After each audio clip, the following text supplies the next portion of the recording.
కొమరం భీం ఆసిఫాబాద్ జిల్లా సిర్పూర్ నియోజకవర్గం కాగజ్ నగర్ మండలంలోని ఈస్గాం గ్రామంలో వెలసిన ప్రాచీన శివమల్లన్న ఆలయంలో దేవాదాయ ధర్మాదాయ శాఖ ఆదేశాల మేరకు రాష్ట్ర వ్యాప్తంగా మధ్యాహ్నం భారత ఆర్మీకి సంఘీభావంగా ప్రత్యేక పూజలు సిర్పూర్ నియోజకవర్గం శాసనసభ్యులు పాల్వై హరీష్ బాబు నిర్వహించారు. మహామృత్యుంజయ పఠనం చేశారు. అనంతరం మాట్లాడుతూ ఎన్నో వ్యయ ప్రయాసాలకు వచ్చి ఇండియన్ ఆర్మీ సరిహద్దులను భద్రతంగా కాపాడుతుందని, భారతీయులందరూ బార్డర్లో పోరాడే ఆర్మీ వాళ్ల కోసం కృతజ్ఞత భావంతో ఉండాలని కోరారు. భగవంతుని కృప వలన పాకిస్తాన్ పై యుద్ధంలో భారతదేశం సంపూర్ణ విజయం సాధిస్తుందని ఆకాంక్షించారు.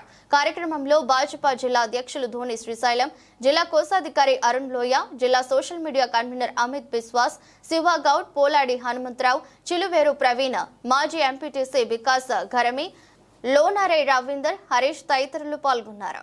రాష్ట్ర దేవాదాయ ధర్మాదాయ శాఖ ఆదేశాల మేరకు ఎండోమెంట్స్ డిపార్ట్మెంట్ పరిధిలోకి వచ్చే ప్రతి దేవాలయంలో ఉదయం 11:45 రాష్ట్ర వ్యాప్తంగా ప్రత్యేక పూజలు నిర్వహించడం జరుగుతుంది. దీని సందర్భం ఏమిటంటే, పాకిస్తాన్ భారతదేశం మధ్యలో యుద్ధ వాతావరణం ఏర్పడిన ధర్మిల భారత ఆర్మీకి, భారత జవాన్లకు మనోస్థైర్యాన్ని ఆ భగవంతుడు ప్రసాదించాలనే ఉద్దేశంతో రాష్ట్ర వ్యాప్తంగా ఇవాళ ఈ ప్రత్యేక పూజల కార్యక్రమం నిర్వహిస్తోంది దేవాదాయ ధర్మాదాయ శాఖ.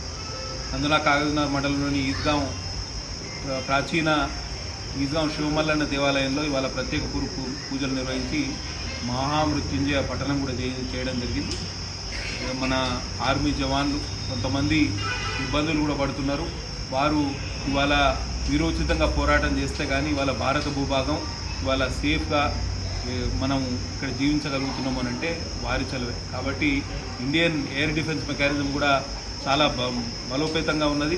ఎక్కడ మిసైల్స్ భారత భూభాగాన్ని ఇంకా టచ్ చేయలేకపోయినాయి. ఎయిర్ డిఫెన్స్ మెకానిజం పటిష్టంగా ఉన్నది అని మనకు తెలుస్తోంది.